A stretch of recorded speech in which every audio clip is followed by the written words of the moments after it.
Hey everybody, welcome to Pace Strategies again. Hey, I want to go over real quick, my expenses of what I spend living in my truck now versus living in a house. I mean, my expenses living in a house was running roughly $2,400 a month.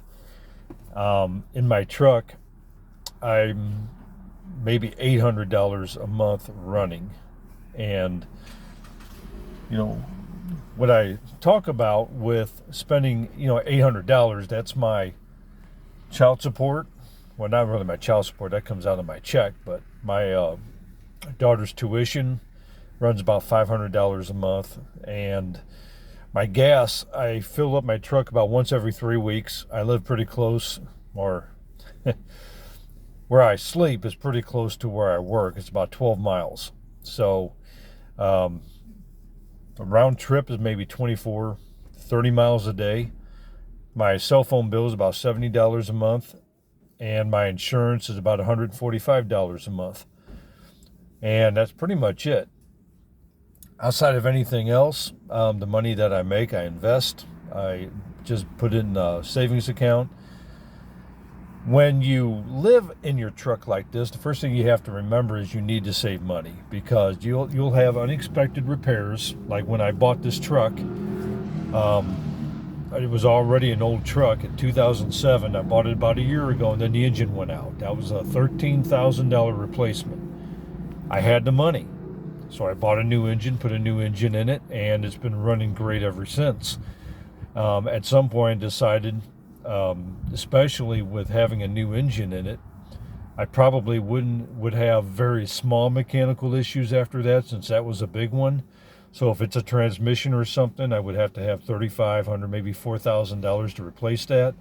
An AC compressor, which is $1,800. Power steering pump goes out. That's $1,000. So you need to have the focus of saving money once you start doing this. And one of the things that really helps me out too is my grocery bill, because I spend about $40 a week, $50 a week, depending on how much food I want to buy. But basically, I don't cook meals. I just have sandwiches that I make, and 12 sandwiches usually last me between 4 and 6 days a week, depending how hungry I am. And then I buy 4 bags of chips, party size, that I go through in about a week's time. But all in all, that all runs about $40 to $50 a week. When I do go out to restaurants, and sometimes I go there just to get away, maybe watch some TV in the AC or heat, since I ain't got to use my own energy for that. And then I'll just drink beer.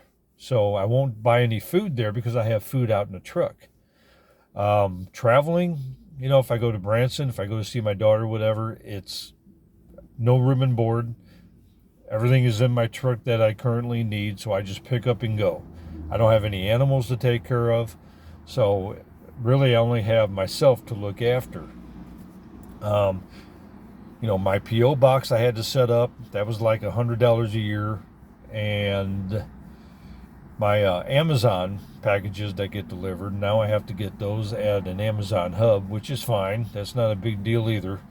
But my initial setup in getting in this truck was about $3,500, not even talking about the engine, because a lot of people buy old cars and old vans, old trucks, and they don't have to buy new engines for it. They don't have to buy expensive mechanical components for their car, truck, or van.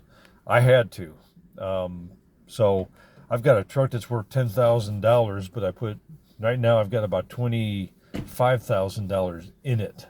So I'm losing money. But since I'm living in my truck, I'm not losing money, because I'm saving money on all the mortgage and rent I would be paying otherwise. So my point is, when you buy a house, and you're buying a house for $200,000, if you're saving $2,000 a month for the first 20 years, and you're living in your car, you're living in your truck, you've got the money to buy it outright. A $200,000 house will 40-year mortgage. I know the standard is 30 years, but with the current increase, I don't even know what it is to buy a house anymore. It used to be 30 years, even to buy a $120,000 house, which you could do that in 10 years' time. Saving $2,000 a month. If you save $2,500, you save $3,000 a month. Obviously, it's, 6 or 7 years, and you'll have the money to buy your house outright rather than take out a 30-year mortgage. And by the time you get close to paying it off, the banks want you to take out an extra mortgage on top of your house. So extend the payments, because we have a debt-based economy and they want you in debt. So this whole thing about living in a house and living in an apartment and paying rent, I think that's all bullshit. If you just change the way you think, you guys can make a ton of fucking money just living in your vehicle. I'm doing it right now. It's unbelievable the kind of money that you can save. And I know people that are millionaires and living in their cars. It's true. And some of these people have been doing it 15 years. They start off in college, they became a nurse, they're pulling down $100,000+ a year, and that's just money that they're saving. Is fucking crazy. But there's a lot of money to be made out here. But for me, I made a decision just to sell everything and downsize and kind of live life on my terms. So not only for financial freedom, but for the fact that I want to just do what I want to do and not owe the tax man or owe the government anything. I want to do what I want to do. And, this is a life that anybody can do if you just get out of your comfort zone and do it. So for me, it was about a $4,500 setup, but if you bought a van and you did it the cheap way, you could add as you go. I mean, $500 would cover pretty much your memory foam, plywood, making yourself a nice bed that you can sleep on. The rest of it, you can add as you go. You'll need a small generator, which you can get for about $100, and then you can upsize to a more expensive one that'll be $800 to $1,000 that you wouldn't have to charge, but maybe once a week, once every 2 weeks, depending on how you use it. So, get a gym membership, go there and take a shower, clean up. Otherwise, find yourself a place you can sleep at night, because it's not illegal to sleep in your car, by the way. It's only illegal if the lot is posted with no overnight stays, no overnight sleeps. So read those signs very carefully and understand what they read. But I haven't had one negative consequence to doing this at all. Nobody has said anything to me. The cops haven't messed with me. It's just been easy peasy the whole time. So hopefully it stays this way. Unless something changes, I'll have to make a change. But, got any questions or comments, let me know. I can steer you in the right direction. It's very, very easy to live like this.